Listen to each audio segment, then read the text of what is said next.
Bien, vamos a ir a la palabra del Señor. Quiero invitarles a Segunda de Crónicas, de nuestra segunda lectura. Vamos a tener un alto en nuestro estudio del libro de Hechos, que hemos llevado ya por varias semanas o meses. Y vamos a hoy día hablar acerca del Evangelio, acerca del mensaje de Buenas Nuevas. Segunda de Crónicas, capítulo 33, versículo número 13. Hablando acerca de Manasés, dice: y habiendo orado a él, fue atendido. Pues Dios oyó su oración y lo restauró a Jerusalén, a su reino. Entonces reconoció Manasés que Jehová era Dios. Y el tema que vamos a disponer o tratar en esta mañana se titula Un triunfo de la gracia. Es una historia realmente hermosa la que tenemos aquí, porque la pregunta es: ¿podrá acaso Dios perdonar a alguien malvado? A veces, tal vez en más de uno de nosotros ha surgido la pregunta: ¿habrá podido Dios perdonar a personas como Hitler, personas como Stalin, personas que asesinaron a millones de personas? Y podríamos enumerar otros reinados, etcétera. Pero la pregunta es: ¿podrá Dios perdonar a este tipo de personas? Y cuando estudiamos la vida de Manasés, la verdad es que la vida de esos hombres son como un juego de niños al lado de lo que era Manasés. Así que la Biblia responde con un profundo y potente sí. Dios perdona al hombre. Nadie está demasiado lejos de la gracia de nuestro Dios. De hecho, Manasés significa hacer olvidar o algo como aquello, y precisamente representa muy bien lo que él era. Era un hombre que había olvidado a Dios, un hombre que no consideraba a Dios, un hombre que se había alejado absoluta y totalmente de las normas, de las leyes de Dios. De hecho, Crónicas 33, hasta desde el versículo número 2 al versículo número 10, describe, y podríamos citar Reyes también, el pasaje paralelo, para poder aumentar en la descripción que se nos hace de este hombre. Pero tenemos una vida de total idolatría. Había profanado el lugar de adoración al único Dios verdadero. Lo vemos en medio de brujerías, en medio de asesinatos, paganismo. Y no solamente él, sino que había arrastrado a toda su familia y a toda la nación tras sí. Había echado a sus hijos al fuego, había llenado Jerusalén de sangre. Y todo esto creo que lo podemos resumir de manera bastante clara cuando vamos al versículo número 2 y vamos la vida increciendo de este hombre, cuando dice, en primer lugar, pero hizo lo malo a los ojos de Jehová. Y esa descripción ya es suficiente, pero cuando vamos al versículo 6, dice lo siguiente. Al final dice que se excedió en hacer lo malo. Y vamos al versículo número 9 ahora, y dice al final que hizo más mal que las naciones que Jehová destruyó delante de los hijos de Israel. Así que Manasés era una especie de oda a una vida sin Dios. Era una especie de ilustración, de un ejemplo perfecto de lo que el hombre puede llegar a ser en la medida que Dios refrena la maldad en el mundo. Tal vez como ningún otro hombre en la Biblia, Manasés es una demostración del terrible poder corruptor del pecado. Ahora, la pregunta es, ¿fue Dios acaso pasivo o ajeno a estas cosas? ¿Fue acaso Dios alguien que pasó por alto todas estas prácticas? Por cierto que no. Él no fue ignorante ni tampoco fue pasivo a la maldad de este hombre. El juicio de Dios vino sobre él, y lo vemos también en el relato, y vino por mano de los asirios, cuando en el versículo número 11 se nos dice: ahora Jehová trajo contra ellos, contra esa nación, contra Manasés. Y aquí vemos el juicio de Dios por medio de mano de los asirios, que tomaron a este hombre, un hombre fuerte, un hombre de batalla, un hombre guerrero, lo tomaron prisionero, lo engrillaron, lo ataron y lo llevaron hacia Babilonia. Así que obviamente el juicio de Dios también lo vemos aquí en este pasaje. Pero también vemos algo tremendo, y que lo que es el Evangelio nos habla de la realidad del hombre, nos habla de las consecuencias del pecado, pero también nos habla de que Dios es un Dios perdonador. Y a este hombre el Señor mostró su misericordia, el Señor mostró su gracia, su bondad salvadora para poder sacarlo de aquella terrible realidad moral y espiritual en la que se encontraba, para traerlo ahora a estar en comunión con Él. Fue perdonado, fue transformado y fue salvo por Dios. Así podemos continuar hablando acerca de Manasés, de lo malo que era, pero también queremos mostrar cómo la gracia brilla, cómo resplandece en el perdón que da el Señor a este hombre. Así que este es el evangelio de la gracia de Dios. Un enemigo de Dios, un adorador de demonios, lo vemos quebrantado por el Señor, humillado por el Señor, pero restaurado ahora. Y todo esto tan solo por la gracia y la misericordia de nuestro Señor. Así que es un resumen perfecto del evangelio. ¿Y por qué tiene relevancia para nosotros conocer de Manasés? Porque aprendemos cosas de él, aprendemos tal vez prácticas o asuntos de asirios y otros pueblos, etc. ¿Acaso es una mera clase de historia que nos permita entender algún momento de la humanidad? Queridos amigos, esta historia, la verdad que es tu historia. Esta historia nos ilustra, como vamos a ver en el mensaje, pero también la historia presentada aquí nos muestra con claridad cómo Dios obra en las almas y cómo la gracia triunfa aún sobre el más grande de los pecadores. Así que tenemos aquí la conversión, Dios da vida al pecador ahora llamado por el Señor, despierta su realidad, es guiado al arrepentimiento y a la fe, y ahora entonces Dios lo justifica, lo perdona y lo hace su hijo. Todo esto es el evangelio. Así que lo vamos a ver en básicamente dos partes, cada parte tendrá también algunos puntos que tratar. Vamos a ver qué es el evangelio y en segundo lugar vamos a ver qué hace el evangelio en la vida de este hombre llamado Manasés. Así que en primer lugar, ¿qué es el evangelio? Y esto nos habla del contenido del mensaje del evangelio, lo que hablamos, los argumentos que entregamos cada vez que el evangelio es predicado de distintos textos, de distinta manera. ¿Qué estamos hablando cuando decimos evangelio? La buena noticia de salvación. En las palabras del apóstol Pablo sería poder de Dios para salvación. Pero también lo podemos entender como este mensaje, palabras, discursos que hablan acerca de la salvación por la gracia de Dios mediante la fe en Cristo. Son palabras, son discursos, son argumentos que nos hablan acerca de la única manera que el hombre tiene para poder estar a cuentas con Dios, para ser reconciliado con Dios, para tener paz con Dios, para poder ahora tener esperanza de vida eterna. Y para que lleguemos a esta necesidad de un Salvador, entonces el evangelio nos habla cuatro cosas. En primer lugar, nos habla acerca de Dios, nos habla acerca de quién es Él, nos habla acerca de cómo Él se revela en la Escritura, porque muchas veces tenemos ideas acerca de Dios, ya sea por la sociedad, ya sea por donde nos criamos, ya sea por donde estudiamos. Hay ideas que están en nuestra mente acerca de Dios. Alguien podrá pensar en Dios de una manera, otro lo podrá pensar de otra manera. Alguno puede pensar que inclusive Dios no existe, o alguien decide creer aquello, aunque la verdad es que no le interese, siendo indiferente a Dios. Pero el evangelio comienza hablándonos y diciéndonos quién realmente es Dios. Que Él es un Dios santo, que Él es un Dios justo, que Él es un Dios lleno de bondad, de perfección. Así que ¿cómo entendemos la santidad de Dios? ¿Dónde se refleja la santidad de Dios? El carácter de Dios. Eso se resume en lo que llamamos los 10 mandamientos. Eso resume realmente quién es Dios, sus normas santas y buenas. Y es a partir de estas normas ahora, son como un espejo donde podemos vernos si realmente estamos cumpliendo el estándar que Dios demanda de su creación. ¿Cuál es ese estándar? Obediencia total a sus normas. Y cuando nos comparamos con ello, todos y cada uno de nosotros debemos concluir, hemos fallado en ese propósito. Hemos desobedecido las normas de Dios. Y podría ocupar un tiempo para poder tomar mandamientos y comprobarlos, pero creo que todos y cada uno de nosotros que está aquí presente tiene una conciencia que obviamente le está diciendo que no es lo que Dios demanda de su creación.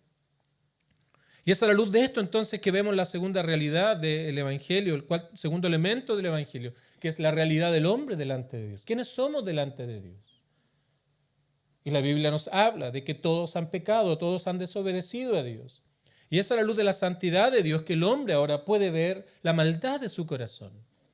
Y por eso es el intento del hombre de apartar a Dios de su vida, apartar a Dios de las naciones, dirán los gobernantes, apartar todo lo que tenga que ver con esto, porque apartando a Dios ya no hay normas morales que permanezcan en el tiempo. Así que cada persona podrá levantar su propia ley, su propia moralidad, y a partir de ella entonces satisfacer este deseo de tranquilidad, de paz. Así que el mundo trata de decir estas cosas, paz, paz. Pero la Biblia dice que eso es precisamente un mensaje del mundo, paz, paz, pero cuando no hay paz para el hombre. Así que es allí donde vemos la realidad de todo hombre y de toda mujer. No puede estar a cuentas con Dios, porque Dios demanda obediencia absoluta. Así que ahí es una mala noticia, nos muestra quiénes somos delante de Dios. Pero es ahí entonces donde el Evangelio nos habla acerca de Cristo y de todo lo que Él hizo en la cruz del Calvario, en favor de pecadores, de todo lo que Él logró allí derramando su sangre, muriendo en beneficio de otros para que puedan ser reconciliados con Dios. Tal vez ese pensamiento acerca de Cristo, de que vino para que tengamos una fecha para recordarlo o un mero ejemplo moral para nuestra vida. Aquello es, por cierto, un ejemplo para nuestra vida, pero la gran obra de nuestro Señor es reconciliar al hombre con Dios. Y eso nos habla de su obra en la cruz del Calvario. Pero también nos habla el Evangelio de cuál es la manera de poder recibir el Evangelio. Nos llama a arrepentirnos y en segundo lugar nos llama a creer en Cristo como el único mediador. Ahora, pensemos en una caja fuerte donde hay un gran tesoro, un tremendo tesoro, un inigualable tesoro. Y tiene una clave de 4 dígitos. Y la única manera en que tú puedas abrir aquella caja fuerte es que tengas esos 4 dígitos. Si te falta uno, has perdido todo aquello que está dentro. Y de esa manera también podemos nosotros ilustrar estos 4 elementos del Evangelio. Tú no puedes encontrar el tesoro de la gracia. Tú no puedes conocer a Dios, a no ser que comprendas realmente quién es Dios como se muestra en la Biblia. Que reconozcas tu propia realidad delante de Dios. Que confíes en Cristo como el único Salvador y te arrepientas de tus pecados y confíes en Él. Así que, ¿qué hace el hombre? Intenta seleccionar algunas cosas. Yo quiero esto del Evangelio. Yo quiero esto otro del Evangelio. Yo quiero una vida con pensamiento religioso, pero continuar teniendo esa vida que llevaba como Manasés. No serán los mismos pecados de Manasés, pero aquella vida que llevas en tu existencia. Pero aquello es como sacar un dígito. Y nunca vas a poder abrir la puerta. Nunca eso se va a abrir para ti, donde ahí es el tesoro de la salvación que Dios da por medio de Cristo. Así que estos 4 elementos, Dios, el hombre, Cristo y el llamado al arrepentimiento trabajan juntos. No basta un asentimiento mental. Tal vez como hemos sido criados, enseñados acerca de esto y lo tenemos en nuestra mente y somos capaces inclusive de recitar muchos pasajes de la Escritura, pero tal vez nunca nos hemos arrepentido de nuestros pecados. Tal vez nunca hemos confiado en Cristo como el Salvador. Y de una otra manera nuestra vida termina siendo un intento fútil de ganarnos la salvación por medio de nuestro comportamiento. Así que estas cosas trabajan juntas, si no es distorsionar el Evangelio.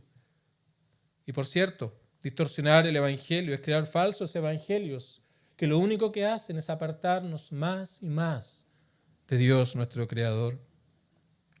Así que eso es el Evangelio. Y todo esto lo vemos en esta hermosa y maravillosa historia de Manasés. Así que vamos a ver qué hace el Evangelio, la aplicación de este mensaje en la vida de los hombres.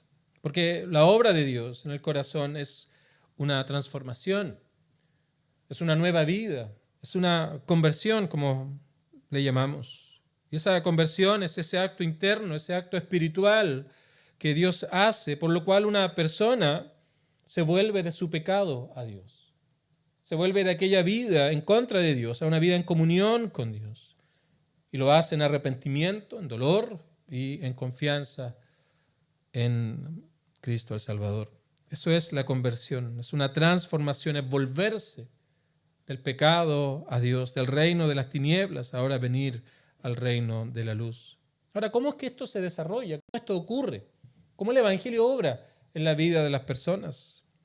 Y lo hallamos también en múltiples pasajes de la Escritura, pero en primer lugar, cuando entendemos la vida de este hombre y la vida de todos aquellos que están lejos de Dios, debemos reconocer de manera inmediata que es Dios el que comienza la obra en la vida de las personas.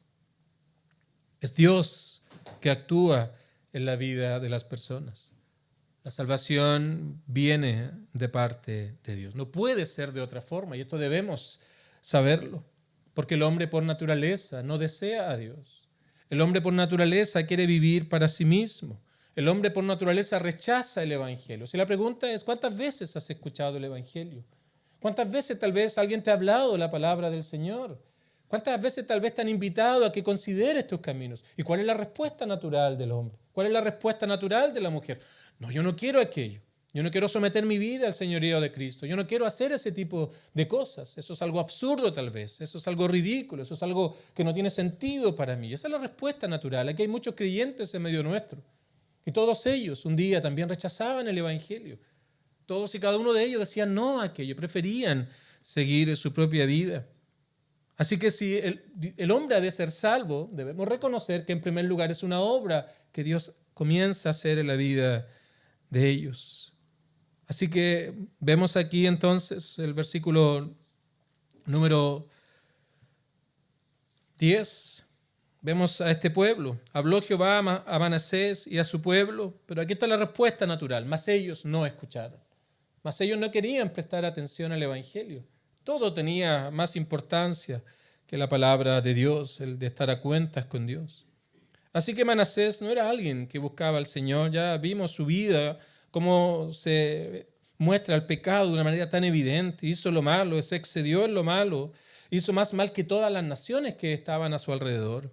Manasés no buscaba a Dios, vivía en indiferencia, rechazo, desprecio creciente a Dios. Cada día de su vida esto va ocurriendo en mayor medida. Hay más dureza al Evangelio, hay más rechazo a la palabra del Señor. Si esta es una experiencia humana con respecto a Dios, con respecto a la palabra del Señor. Y por eso, como dije al principio, esta historia no es la historia de un hombre que existió hace siglos atrás. Esta también es la historia de todo ser humano que ha nacido de padre y madre. Cada uno de nosotros. Tal vez somos diferentes en muchos aspectos, diferente personalidad, diferentes gustos, diferentes actividades. Y tal vez no has hecho lo que Manasés hizo. Tal vez nunca has practicado estos pecados específicos que se nos presentan aquí en el capítulo 33. Pero tenemos algo en común con Manasés. Todo hombre tiene algo en común con Manasés, que es un corazón que no escucha a Dios. Un corazón que no considera los caminos del Señor. Un corazón que no está interesado en aprender del Evangelio. Básicamente es un corazón indiferente a este mensaje de salvación. Así que esa es la respuesta natural del hombre. No quiero nada de Dios, nada de Él. Quiero todo lo que tenga que ver con mí, todo lo que tenga que ver con mi vida. Quiero ampliar estas cosas que me agradan aparte de Dios. Nada de Dios, todo de mí. Ahora, si Dios no refrenara la maldad en el mundo, en su gracia común, créanme, Manasés sería un juego de niños al lado de lo que este mundo podría llegar a ser. Así que el asunto no es tanto lo que se hace, sino es el asunto del corazón que lleva a actuar bajo diferentes patrones de pecado, pero lleva a actuar en rechazo, en indiferencia a Dios. Ahora, ¿cómo una persona busca a Dios en esta situación? Cuando no quiere, cuando no anhela, cuando no busca estas cosas. Así que esto nos recuerda que la conversión comienza con la iniciativa soberana de Dios. ¿Y qué hace Dios aquí entonces? En segundo lugar, lo despierta a su realidad delante de Él. Vamos al versículo 12 ahora, porque dice, más luego que fue puesto en angustia. Aquí vemos a un hombre que comienza, producto del juicio de Dios, a recapacitar, a pensar con respecto a algo que nunca había pensado anteriormente. Luego que fue puesto en angustia, oró a Jehová su Dios. Hay tremendas palabras en estas líneas. Porque este despertar espiritual a estas cosas que antes ignoraba y rechazaba, es ese proceso espiritual, proceso de Dios en el corazón, que comienza a mostrar de manera paulatina nuestra realidad delante de nuestro Señor. Ahora esta experiencia variará entre uno y otro. Para algunos puede ser una experiencia perturbadora, como hemos escuchado muchos testimonios en el seno de nuestra iglesia, donde pareciera que ven el infierno frente a sus ojos, producto de su pecado, al ver la santidad, la justicia de Dios. Para otros puede tal vez ser con los sonidos dulces del Evangelio, de la gracia que nos muestra que no podemos ser como Cristo, y a partir de eso vemos nuestra realidad espiritual y somos guiados al arrepentimiento. Por cierto, la experiencia variará. No podemos medir la experiencia de uno con otro. Lo que sí sabemos es que descansamos en la obra de Dios, que lo que produce es aquella convicción necesaria para que podamos creer en el Evangelio. Y eso fue lo que pasó con Manasés. El Señor trajo juicio sobre él por medio de los asirios, lo tomaron preso, etc. Todo esto ocurrió, pero luego fue puesto en angustia. Comienza a ver aquello que antes no miraba. Comienza a ver ese pecado que estaba frente a sus ojos, ya no con el mismo placer con el cual lo hacía antes. Y aquello que antes no le importaba, ahora comienza a tener interés para su vida.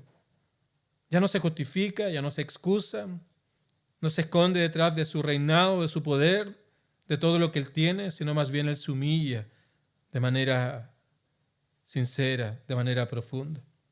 Así que de mí, todo o nada de Dios, ahora comienza a cambiar. Tal vez su pensamiento era, de mí algo, pero también todavía decía algo, de mí algo, pero también algo de Dios. Estaba allí como luchando con estas cosas. Ese es el despertar. Comenzamos a ver nuestra realidad, nuestra situación. Comenzamos a pensar con respecto a los asuntos espirituales. Comenzamos a entender todas estas cosas. Y ahí entonces Dios comienza obrando ahora. Y lo que hace es darle convicción de pecado. ¿Cuál es esa convicción de pecado? ¿A qué se refiere esto? Básicamente es un proceso que Dios hace para llevarnos a tener una perspectiva correcta, una mirada correcta de tres cosas: de la realidad del pecado, de que somos pecadores delante del Señor. En segundo lugar, de que ese pecado tiene consecuencias, que estamos condenados por nuestra vida en contra de Dios. Y también saber que el destino eterno, la sentencia final por el pecado es estar para siempre y por siempre desterrados de la presencia de nuestro Dios. Así que este despertar y esta convicción lo podemos ilustrar como un espejo que está cubierto de polvo. Está lleno de tierra. Así que lo tomas, te miras frente a él y no logras ver mucho, porque está completamente cubierto de tierra, así que no hay ningún reflejo en él. Pero luego comienza a limpiarse, pasas tu mano, lo limpias, comienzas a sacudirlo. Y al principio, que no podía ver nada, pensabas que todo estaba bien contigo. Cuando comienzas ahora a ver el espejo y comienzas a reflejarte, es que recién comienzas a ver que hay suciedad, hay manchas, hay heridas, todo está cubierto de sangre tal vez. Y ese es el despertar y la convicción. Al principio pensamos que todo está bien con nuestra vida, que no hay nada en contra de Dios, que está todo cubierto, pero cuando comenzamos a limpiar esto y el Señor nos comienza a mostrar nuestra vida, comenzamos a ver quiénes somos realmente. Y comienza a surgir aquellas cosas que están en el corazón. Esa es la convicción, es como este espejo limpio ahora. Cuando el Espíritu Santo aplica el Evangelio en nuestra vida, comienza a revelar lo que somos. Pecadores, lejos de Dios, que no podemos hacer nada para estar a cuentas con Dios. Por lo tanto, nos muestra la necesidad que tenemos de un Salvador. Y es allí entonces donde el Evangelio apunta nuestra mirada a Cristo. Apunta nuestra mirada a todo lo que Él hizo allí en el Calvario. Apunta a aquella obra tan hermosa y gloriosa de que todo lo que Él hizo allí lo hizo en favor de pecadores. Y comenzamos a sentir esa necesidad de entregar nuestra vida a Cristo, de venir a Él rogando por su perdón, rogando por su gracia, rogando por su misericordia. Y somos guiados entonces ahora a poder estar a cuentas con Dios. Así que ahora estamos diciéndole al Señor, cada vez menos de mí, porque nos damos cuenta que no hay nada que podamos entregar a Dios como una ofrenda agradable. Nada de mí, más de ti. Pero falta algo todavía, que es el arrepentimiento y la fe. Versículo número 12. luego que fue puesto en angustias. El Señor obró en él, comenzó a mostrarle su realidad, las consecuencias de su pecado. Dice lo siguiente: oró a Jehová su Dios, humillado grandemente. No dice que simplemente pensó mejor con respecto a Dios. No dice simplemente que cambió su mente con respecto a estos asuntos y ahora piensa que realmente Dios es algo bueno y nada más. Fue algo mucho más profundo, algo mucho más intenso. Lo que él hace es que reconoció su rebelión delante de Dios. Él reconoció que todo lo que había hecho había dañado a mucha gente, por cierto, pero principalmente esto era algo que hacía en contra de Dios. Reconoce su rebelión, reconoce su pecado, reconoce su rebeldía y ahora se vuelve a Dios. No es tan solo un cambio de mente, sino es volverse a Dios con todo su ser, con su mente, su voluntad, con sus emociones. Todo su ser ahora se vuelve a Dios, clamando, rogando por la gracia y la misericordia de Dios para recibir su perdón. Y lo vemos aquí, el cambio que hay en él es evidente en estas palabras, porque dice que oró a Jehová su Dios. Pero ya vimos que este era un hombre idólatra. Había traído muchos falsos dioses, que eran sus dioses, a los cuales él servía, a los cuales él adoraba.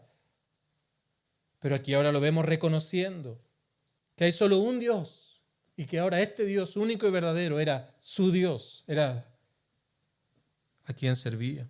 De la idolatría, de los falsos dioses, ahora viene el único Dios verdadero. Hermosas palabras. Él oró a Jehová, a Yahvé, al yo soy, su Dios. El mismo Dios que antes despreciaba, el mismo Dios que antes profanaba, el mismo Dios que lo quitó del reinado, ese mismo Dios ahora era su única esperanza. Así que él cree que solo Dios es quien puede hacer algo por él. Él oró a Dios, a su Dios, humillado, porque reconocía que tan solo Dios era quien podía hacer algo por su vida.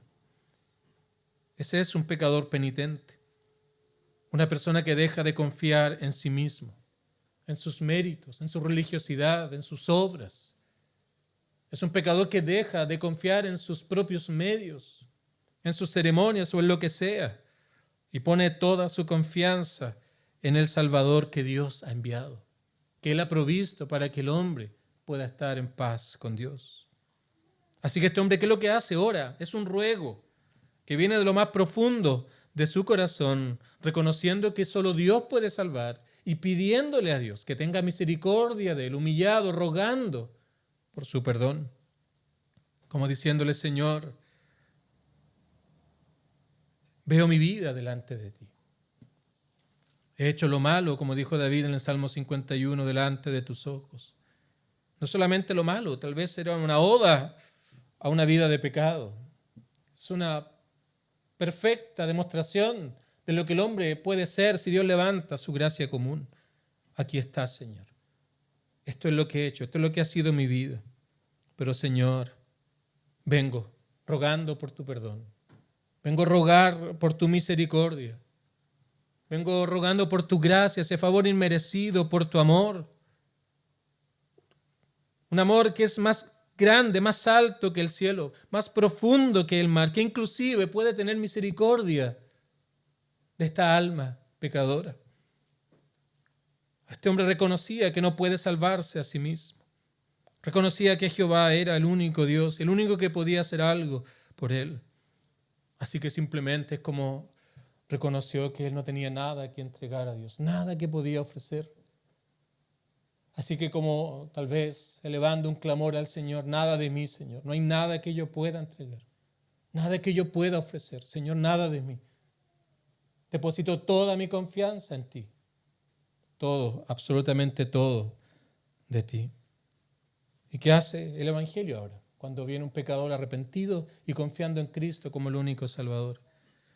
Versículo 13. 2 palabras que resumen toda la garantía y la dicha del Evangelio. Porque el que Él viene, Dios no le echa fuera. Así que simplemente dice que habiendo orado a Él, fue atendido.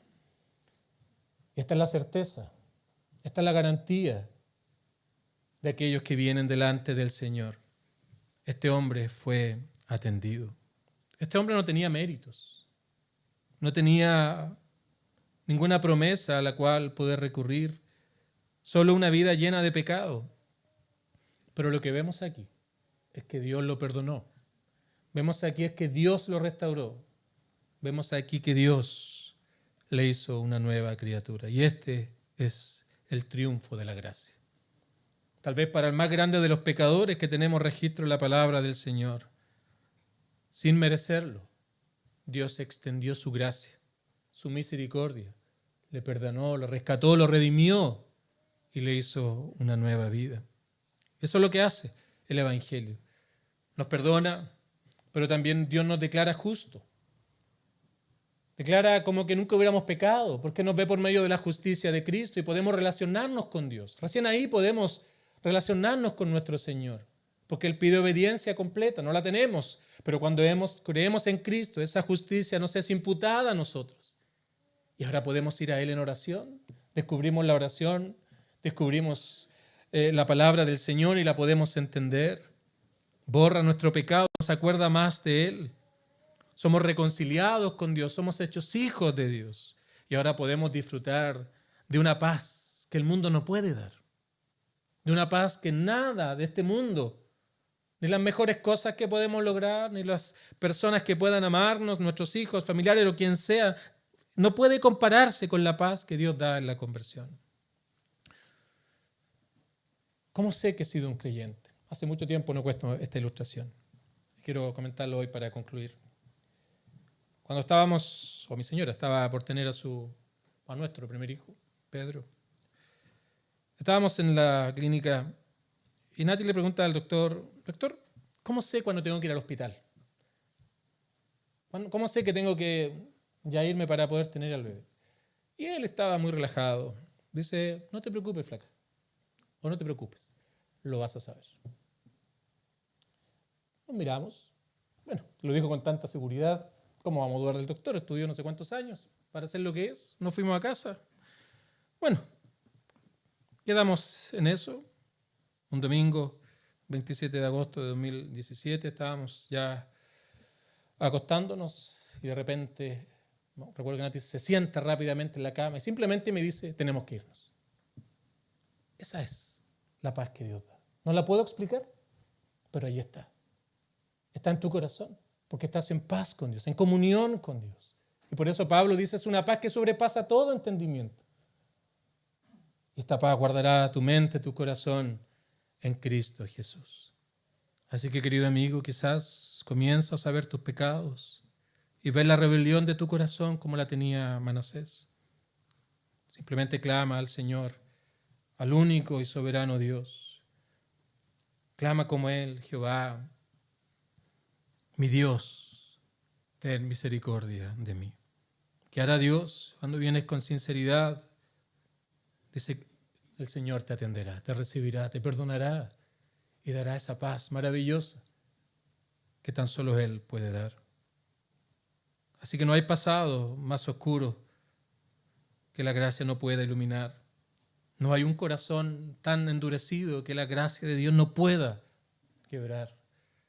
No hay un pecado tan negro que la sangre de Cristo no pueda limpiar. Es un hermoso ejemplo de la gracia triunfante de nuestro Señor sobre la vida de pecadores. Así que una pregunta final, ¿qué harás con Cristo?